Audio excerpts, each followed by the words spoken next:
샬롬, 하나님의 평강이 여러분의 삶에 가득하시기를 바랍니다. 오늘 우리가 읽은 본문의 내용은 예수님께서 둘씩 짝지어서 파송한 제자들이 돌아와서는 예수님한테 보고하는 내용을 담고 있습니다. 예수님은 제자들의 보고를 다 들으신 후에 하신 말씀이 너희는 따로 한적한 곳에 가서 잠깐 쉬어라 였습니다. 보통은 수고했다, 하늘의 상이 크도다, 뭐 이런 칭찬이나 격려의 말씀을 하실 것 같은데 잠깐 쉬어라 라고 말씀하신 것이 조금 생소하게 느껴지기는 합니다. 하지만 누가복음 10장에 보면요, 제자들을 각 마을로 파송하시는 것처럼 70인의 제자들을 세워갖고 파송하시는 사건이 기록되어 있습니다. 근데 그들이 돌아와서 예수님한테 보고하는 장면은 오늘 내용하고 조금 다른데 누가복음 10장 17절에서 20절에 이렇게 기록되어 있습니다. 70인이 기뻐하며 돌아와 이르되 주여 주의 이름이면 귀신들도 우리에게 항복하더이다. 예수께서 이르시되 사탄이 하늘로부터 번개같이 떨어지는 것을 내가 보았노라. 내가 너희에게 뱀과 전갈을 밟으며 원수의 모든 능력을 제어할 권능을 주었으니 너희를 해칠 자가 결코 없으리라. 그러나 귀신들이 너희에게 항복하는 것으로 기뻐하지 말고 너희 이름이 하늘에 기록된 것으로 기뻐하라 하시니라. 이렇게 기록되어 있거든요. 이게 오늘 읽었던 마가복음의 본문 잠깐 쉬어라 라고 말씀하신 것보다 훨씬 뭔가 분위기가 있어 보이지 않습니까? 왠지 좀 신비스럽고 종교스러운 분위기가 좀 나지 않나요? 그런데 오늘 본문은 그런 종교적인 분위기를 전혀 찾아볼 수가 없습니다. 그저 잠깐 쉬어라 라고 말씀하시는 것만 나오죠. 그러나 이 같은 사건을 마태와 누가도 이렇게 같이 기록해 놨는데 그 마태와 누가복음에서는 예수님의 반응을 전혀 소개하고 있지 않습니다. 오직 이 마가복음에서만 예수님의 반응을 이렇게 기록해 놨는데 다른 제자들은 그렇게 중요하게 여기지 않았던 예수님의 이런 반응을 마가는 왜 기록해 놓았던 것일까요? 최근에 제가 읽었던 책 중에 그 청각장애인인 구경선 작가가 쓴 책이 있습니다. 근데 그 책에서 구 작가가 이렇게 만나는 여러 사람들 중에 사업하시는 분이 계셨는데 그 사업하신다는 분의 좌우명이 뭐였냐면 즐길 수 없으면 피하라 였다고 합니다. 우리가 보통 피할 수 없으면 즐겨라 이렇게 표현을 쓰는데 즐길 수 없으면 피하라. 그 사장님은요, 일하는 것보다 노는 것을 더 중요하게 여기는 분이었다고 합니다. 우리는 보통 피할 수 없으면 차라리 즐겨라라고 얘기를 하지만 이런 말들은 보통 우리가 일이나 공부가 지칠 때, 힘들 때 자기 암시용으로 그래 어차피 피할 수 없는 거라면 즐기자 뭐 이렇게 할 때 쓰는 표현이잖아요. 이걸 패러디한 것 같죠? 즐길 수 없으면 피하라. 인터넷에 검색해 보니까 개그맨 박명수의 어록 중에 하나라고도 하더군요. 예전에는요, 일이 중요했지만 이렇게 시대가 바뀌면서 일하는 것 못지않게 잘 쉬는 것도 중요하다고 합니다. 그래서 요즘 새로 생긴 신조어가 워캉스라는 말이 나왔더라고요. 들어보셨어요? 워캉스? 이 바캉스와 워크라고 일이라고 하는 워크와 바캉스를 합친 말인데요. 이게 휴양지나 뭐 호텔에서 일하는 걸 얘기해요. 어차피 코로나 때문에 재택근무가 늘어났으니까 집에서 하는 거 하나 뭐 휴양지에서 노트북 들고 하나 뭐 매한가지 아니겠습니까? 그래서 그걸 노리고 호텔들이요 요즘 워캉스 패키지 이런 걸 내놓고 있다고 그래요. 그래서 호텔에서 쉬면서 예전에 그걸 호캉스라고 그랬는데 호텔에서 쉬면서 일하는 거 그걸 워캉스라고 부른다고 하더라고요. 워캉스에 비해서 이 즐길 수 없으면 피하라 라는 말은 일하는 것 못지않게 쉬는 것도 중요하다 정도뿐만이 아니라 일보다 쉬는 것이 더 중요하다라는 것처럼 들리기도 합니다. 사실 일이 중요하냐 쉬는 것이 중요하냐라는 논쟁은 사람마다 조금 다를 수 있습니다. 일에 치여 살아가는 사람들이라면 잘 쉬는 것이 더 중요하다라고 말할 수 있겠죠. 하지만 취준생이나 취업준비생이나 백수라면 잘 쉬는 것보다도 일을 할 수 있어야 쉴 수도 있는 거지. 일도 안 하는데 뭐 그러니까 일이 더 중요하다라고 말할 수도 있겠습니다. 그렇다면 예수님에게는 일하는 것과 쉬는 것 중에 어떤 게 더 중요할까요? 오늘 본문을 보면 예수님은 일 못지않게 쉼도 중요하게 여기신 것 같습니다. 하나님도 6일 동안 창조하시고 제7일 날에는 쉬셨잖아요. 마태복음 11장 28절에 보면 주님이 이렇게 말씀하십니다. 수고하고 무거운 짐진 자들아 다 내게로 오라. 내가 너희를 쉬게 하리라 라고 말씀하셨습니다. 그만큼 잘 쉬는 것은 열심히 일하는 것만큼이나 매우 중요한 문제가 분명한 것 같습니다. 그런데 단순히 마가는 이 쉬는 것을 강조하기 위해서 오늘 말씀을 기록해 둔 것이 아니었습니다. 제자들이 사역 보고를 하는 장면에서 예수님이 잠깐 쉬어라 라고 말씀하신 것을 다른 복음서들은 기록하지 않고 오직 마가만 기록했는데 아마도 이 예수님의 말씀이 마가에게 굉장히 특별하게 들렸던 모양이에요. 그런데 마가는 이 쉬는 것의 중요성을 이야기하려고 했던 것으로 보이지는 않습니다. 왜냐하면 31절 말씀을 보시면 거기에 예수님이 제자들에게 잠깐 쉬어라 라고 말씀하신 이유가 나오거든요. 그게 힘들게 일하고 왔기 때문에 잠깐 쉬어라 라고 얘기하는 게 아니라 단지 음식 먹을 겨를이 없었기 때문이라고 기록하고 있습니다. 달리 말하자면 예수님이 그래 일하느라 고생했으니까 와서 좀 쉬어라고 말한 게 아니라 밥을 먹어야 하니까 따로 한적한 가서 쉬어라 라고 말씀하셨다는 것입니다. 한국 사람들은요 인사할 때 보통 지금은 우리 집도 그냥 안녕 영어로 얘기하면 hello 이렇게 인사하는데 우리 보통 인사 이렇게 하잖아요. 식사하셨습니까? 이렇게 인사할 때가 많잖아요. 이게 얼마나 중요한 인사법인지 족복들도요 인사할 때 90도로 확 숙이면서 그러잖아요. 식사하셨습니까 형님? 그만큼 먹는 문제가 굉장히 중요합니다. 인간의 가장 기본적인 문제가 이 의식주의 문제라고 하잖아요. 이를 너무나 잘 알고 계셨던 예수님은요, 이 산상수훈에서 특별히 기도를 가르치실 때 이렇게 얘기하셨어요. 무엇을 먹을까? 무엇을 마실까? 무엇을 입을까 하지 말라라고 얘기합니다. 그러면서 이런 얘기하시죠. 이는 다 이방인들이 구하는 것이라. 너희 하늘 아버지께서 이 모든 것이 너희에게 있어야 할 줄을 아시느니라 라고 말입니다.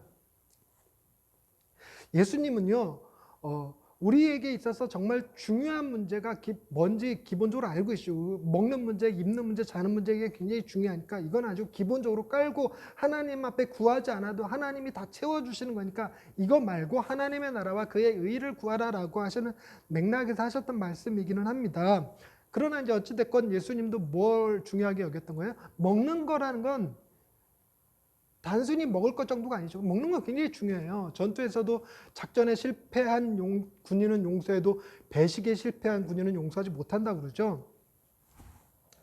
오늘 본문을 좀 보시면요.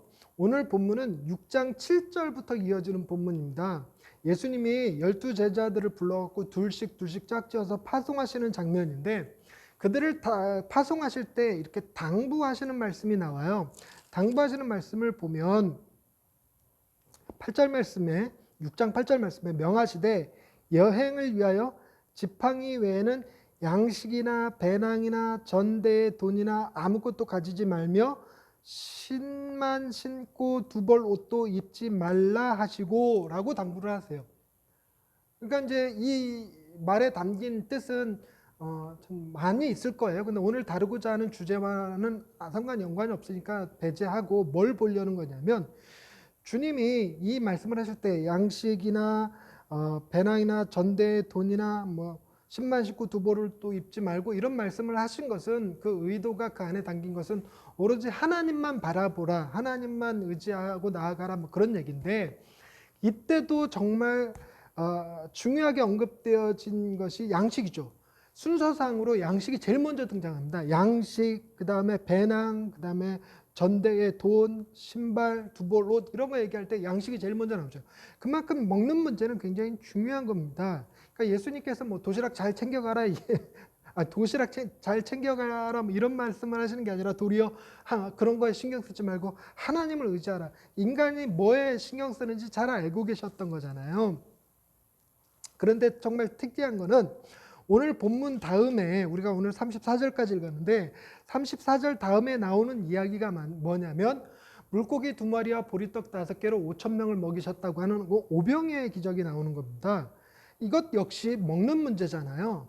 그리고 재밌는 것은요, 이 오병이어 기록 그 다음에 나오는 기록이 예수님이 무리를 걸으셨던 사건이에요. 예수님이 오병이어의 기적을 행하시고 제자들을 저 바다 건너편으로 보내고 예수님은 산에 가서 기도하셨는데, 그때 막 바다에서 풍랑이 막 일어났고 제자들이 막 죽게 생겼을 때 예수님이 무리를 막 걸어오셔요. 걸어오셔서 이제 그 배에 함께 타시고 바람과 파도를 잠잠케 하는데, 이 무리를 걸으셨던 사건이 다른 복음서에도 다 나오긴 합니다. 그런데 특이하게 마가복음에만 등장하는 구절이 있어요. 그게 바로 52절 구절입니다. 52절 말씀을 보면요, 이렇게 기록됐어요. 이는 그들이 그 떡 떼시던 일을 깨닫지 못하고 도리어 그 마음이 둔하여졌음이로라. 마가가요, 유난히 이 떡에 집중하는 것 같지 않습니까? 양식을 가져가지 말라, 와서 먹어라. 그리고 또 오병이어의 기적, 그다음에 무리를 걸으신 사건도 역시 떡 떼시는 일과 연관시켜버리고 이러잖아요. 재밌는 것은 그 다음에 7장도 내용이 뭐냐면, 이 떡 먹을 때 손 씻고 먹냐 그냥 먹어도 되냐라고 하는 문제를 다루고 있고, 또 이어서 나오는 수로분이게 여자의 믿음 있잖아요. 그 귀신 들린 딸이 있었는데 예수님한테 와서 주여 내 딸이 흉악한 귀신 들렸나이다, 내 딸의 병을 고쳐주옵소서라고 할 때 예수님께서 하셨던 대답 역시 이 떡과 관련돼 있어요. 예수님이 뭐라고 대답을 하셨냐면, 24절 말씀 아니죠, 27절 말씀 보시면 예수께서 이르시되 자녀로 먼저 배불리 먹게 할지니 자녀의 떡을 취하여 개들에게 던짐이 마땅치 아니하니라.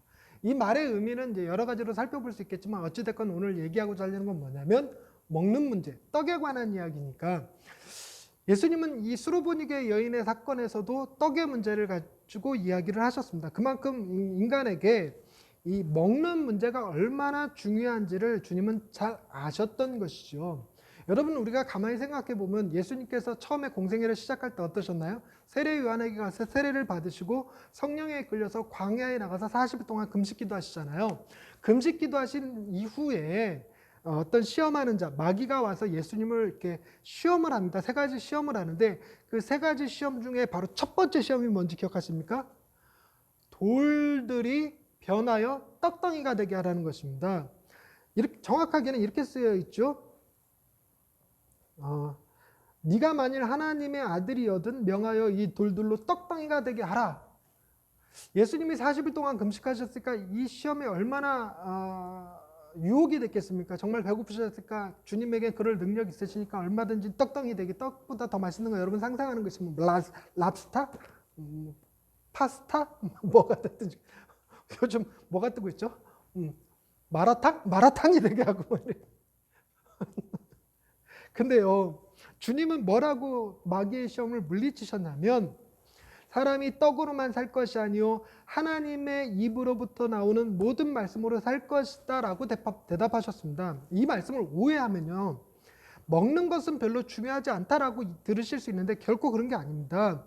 하나님의 말씀을 듣는 것이 얼마나 중요하냐면요, 인간의 먹는 것보다 중요하다라는 얘기예요. 인간의 먹는 것보다 중요하다. 즉 달리 얘기하면 하나님의 말씀을 듣는 걸 빼면 인간에게 가장 중요한 문제가 뭐다?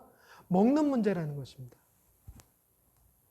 그래서 오늘 본문 말씀을 통해서 제가 여러분들한테 전하고자 하는 게 3가지입니다. 여러분이 반드시 꼭 외우셨으면 좋겠는데, 첫 번째는 주님은 우리에게 무엇이 가장 필요한지를 잘 아시는 분이시라는 것입니다. 우리에게 무엇이 필요한지 잘 아시는 분. 따라서 할까요? 주님은 우리에게 무엇이 필요한지 잘 아시는 분이시다. 시작.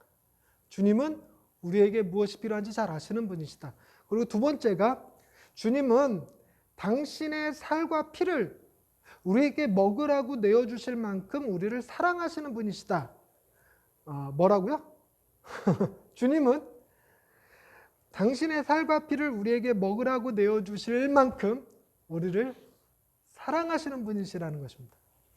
그리고 3번째가 주님은 우리를 위해서 천국잔치를 준비하셨다는 사실입니다. 다시 정리해 볼까요? 첫 번째는 주님이 우리에게 무엇이 가장 필요한지 아시는 분이시라는 것이고, 주님은 당신의 살과 피를 우리에게 먹으라고 내어주실 만큼 우리를 사랑하시는 분이시며 우리를 위하여 천국의 잔치를 준비하시는 분이시라는 얘기입니다. 이걸 하나하나 살펴보자면요, 먼저 주님은 우리에게 무엇이 가장 필요한지 잘 아시는 분이십니다. 본문에 보면 제자들이 예수님께 돌아와서 사역 보고를 할 때 예수님은 뭘 기억하고 계셨죠? 저들이 지금 배고플 거라는 사실을 알고 계셨습니다. 그래서 주님은 저들의 사역 보고를 들은 다음에 바로 저들에게 한 얘기가, 주님 지금 굉장히 바빠요. 지금 사람들이 북적북적대고 많아서 바쁜데도 불구하고 내 일을 도와라 이렇게 얘기하는 게 아니라 한적한 곳에 가서 좀 쉬어라, 그러면서 먹어라, 이 얘기를 하신 거거든요. 그러니까 주님은 우리가 뭘 필요로 하는지, 우리의 배고픔에 대해서 너무너무 잘 알고 계시는 분이십니다.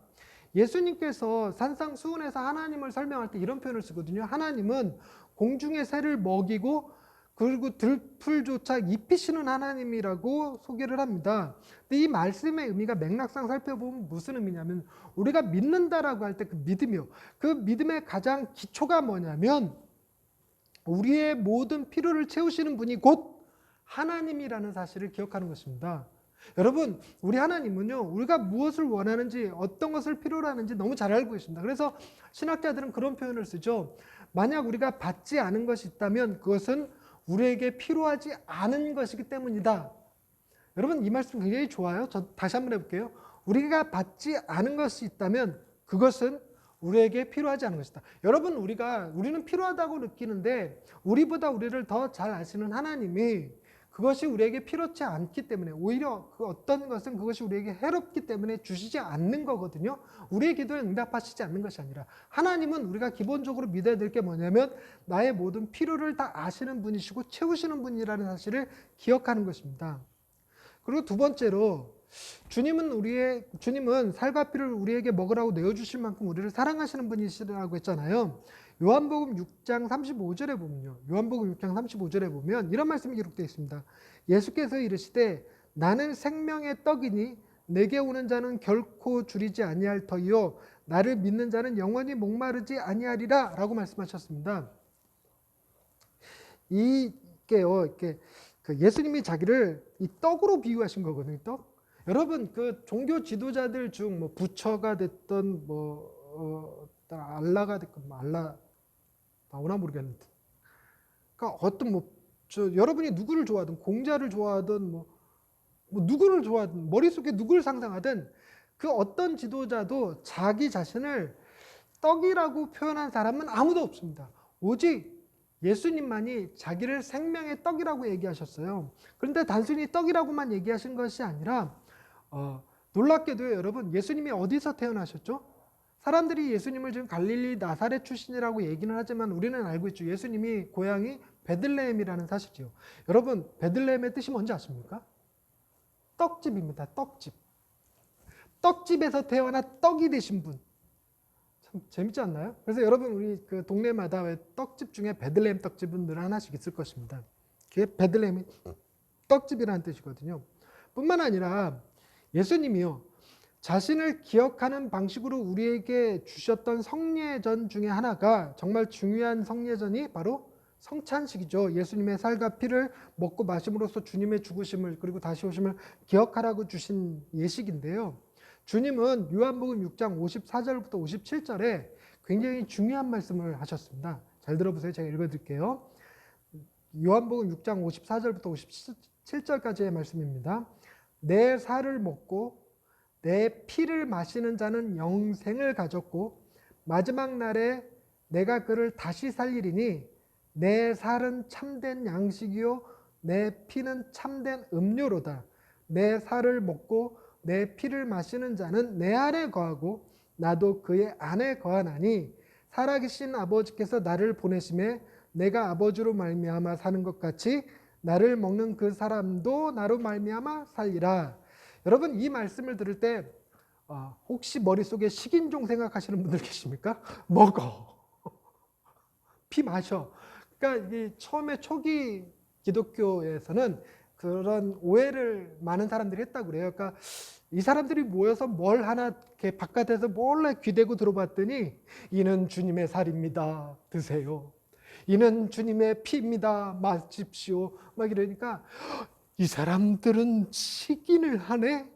이래갖고 놀랬다고 그럽니다. 근데 실상을 알고 보면 이 말이요, 여러분, 우리가 다른 사람한테 내가 너에게 내 모든 것을 줄게, 내가 너 사랑해 라고 말하는 표현들 중에 아주 극단적인 표현 아닐까요? 내 살을 주워 먹게 하고 내 피를 마시게 하는 것.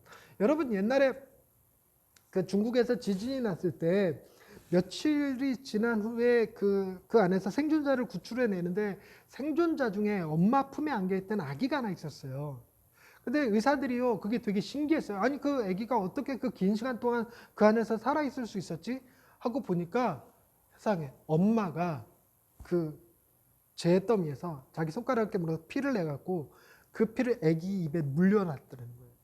아기가 그 피 빨아먹고 살고 있었다는 거죠. 그 얘기를 들을 때 여러분, 아, 잔인해. 피를 먹여? 이런 사람이 어디 있습니까?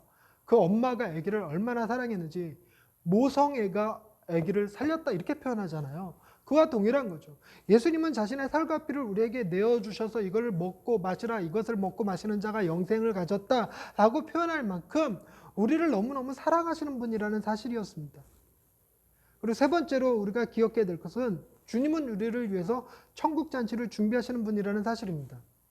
오늘 본문 말씀은요, 예수님이 제자들을 파송하시고 난 다음에 바로 이어서 예수님의 제자들이 돌아가고 사역복을 하는 게 아닙니다. 그 사이에 하나의 사건이 껴있어요.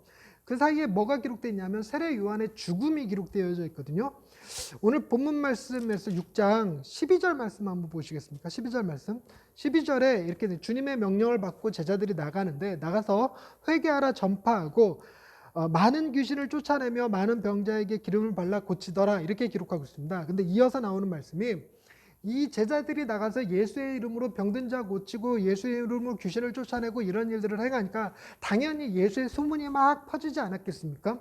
근데 이 예수의 이름을 헤롯 왕이 듣게 됩니다. 헤롯 왕이 듣고 14절에 보니까 이렇게 표현해요. 이는 세례 요한이 죽은 자 가운데서 살아났도다. 그러므로 이런 능력이 그 속에서 일어나느니라 라고 얘기했다는 것입니다.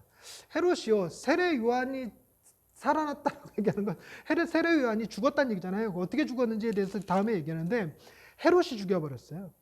자기가 죽여버린 세례 요한이 살아났다고 공포한 거, 호들갑을 떤 건데 그 내막이 어떻게 되냐면요, 이 세례 요한이 헤롯이 자기 동생 빌립의 아내 헤로디아를 꼬드겨갖고 이 빌립이랑 헤로디아가 이혼하게 만들어서 그 헤로디아랑 결혼을 했어요.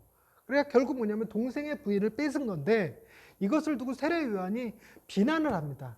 왕이 저러면 안 된다고. 당연히 비난 받아야죠. 그랬더니 화가 났던 헤롯이 세례 요한을 잡아서 옥에 가두기는 했는데 세례 요한을 많은 사람들이 존경하니까 이렇게 함부로 죽이지는 못했어요. 그런데 헤로디아는 달랐습니다.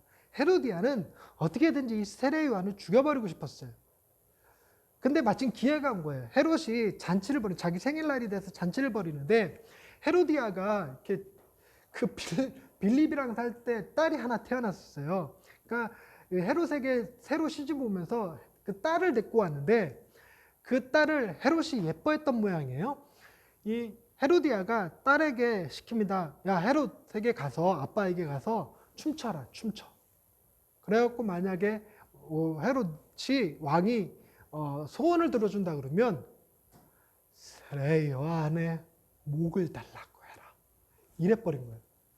근데 그 딸이 참 딸한테 그런 짓을 시키는 엄마나 시킨다고 사는 딸이나 그 꽃가루 집안 같은데 어찌됐건 막 헤롯 왕 앞에서 춤을 춰요. 그랬더니 헤롯이 너무 기분이 좋아갖고 호언장 당합니다. 네 소원 말해봐. 내가 다 들어줄게. 이 나라의 절반을 달라고 그래도 내 줄게 라고 그랬는데 헤로디아의 딸이 엄마가 시킨 대로 세례 요한의 목을 달라고 합니다. 그랬더니요, 오늘 말씀 보실까요?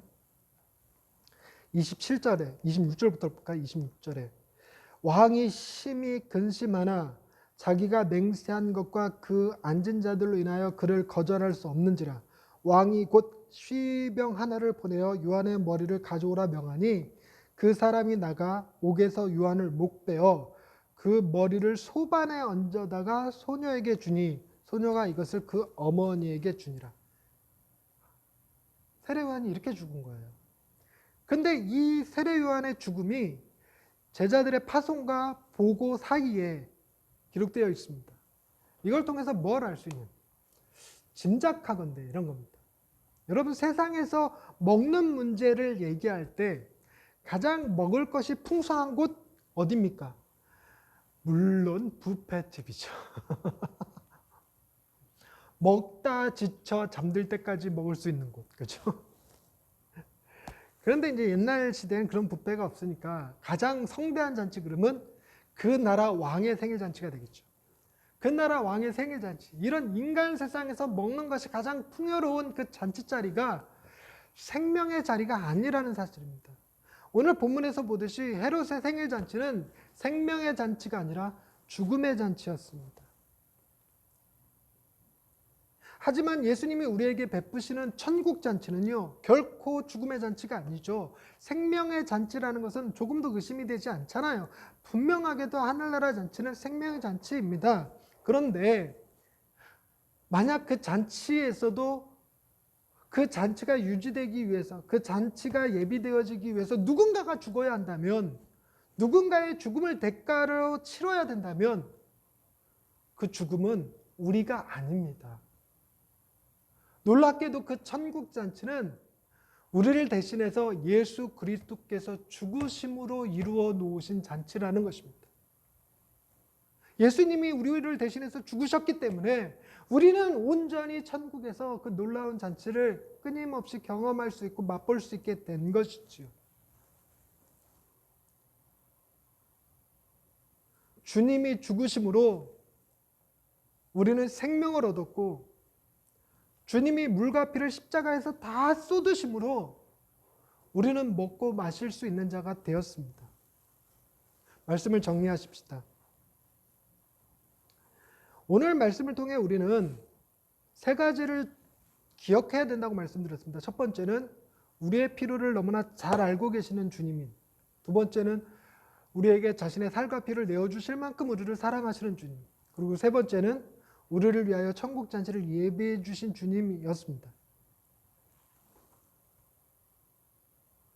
그런데 그 천국 잔치는 우리를 너무너무 사랑하셔서 자신의 죽음으로 열어주신 잔치였습니다. 저는 그러나 감사하게도요, 그 천국 잔치가 우리를 위해서 죽으신 주님이 없는 잔치가 아니라 그 주님이 부활하셔서 함께 누리는 잔치라는 것입니다. 더 놀라운 것은 그 잔치는 생일 잔치가 아니라 우리를 너무너무 사랑하셔서 우리를 위하여 대신 십자가에 죽어주신 그분이 살아나셔서 나와 우리와 혼인하는 결혼잔치라는 거예요. 여러분, 우리가 아까 이 땅에서 최고의 잔치는 생일잔치라고 말했는데, 생일잔치보다 사실 더 대단한 잔치가 왕의 혼인잔치입니다. 혼인잔치는요, 며칠 동안, 7일 동안 계속되는 잔치예요. 그러니까요, 하늘나라에서는 어마어마한 잔치가 벌어지는데, 어떤 잔치냐면 나를 너무너무 사랑하시는 주님이 예비해 놓으신, 그리고 그 주님과 함께 결혼하는, 내가 신부가 되는 그 놀라운 혼인잔치가 우리에게 주어져 있다는 것입니다. 여러분, 우리를 위해 자신의 살과 피를 내어주신 분과 결혼해서 그의 신부가 된다는 것은 생각만 해도 설레고 매우 기쁜 일입니다. 하나님이 우리에게 주신 미래는요, 나를 가장 사랑하시는 주님과 결혼해서 영원토록 잔치를 즐기는 것입니다. 여러분, 이 기쁨을 기억하시고요, 주님이 우리의 모든 필요를 채우신다는 사실을 기억하시고요, 또한 주님이 우리를 너무너무 사랑하신다는 사실을 믿으심으로 또 한 주를 기쁨 가운데 살아가실 수 있게 되기를 주님의 이름으로 축원합니다. 기도하십시다. 하나님 아버지, 우리에게 먹는 문제는 매우 중요합니다. 무엇을 먹는지가 그 사람의 삶의 수준을 나타내기도 합니다. 그러나 이 세상에서 먹는 그 어떤 가장 귀한 것도, 그 어떤 가장 값진 것도 주님의 살과 피를 대신할 수가 없고, 이 세상에서 즐길 수 있는 그 어떤 잔치보다도 하늘나라의 혼인잔치를 대신할 수 있는 것이 없음을 믿습니다. 우리에게 무엇이 가장 필요한지를 잘 아시는 주님과 우리를 위해서 당신의 살과 피를 내어주실 만큼 사랑하시는 주님, 우리를 위하여 당신의 생명을 십자가에 내어주시고 열어주신 그 혼인잔치를 우리가 누릴 수 있다는 것이 얼마나 감사한지요. 이것을 기억함으로 이번 한 주도 주님과 함께 동행하며 기쁨 가운데 살아갈 수 있게 하여 주옵소서. 예수님의 이름으로 기도드립니다. 아멘.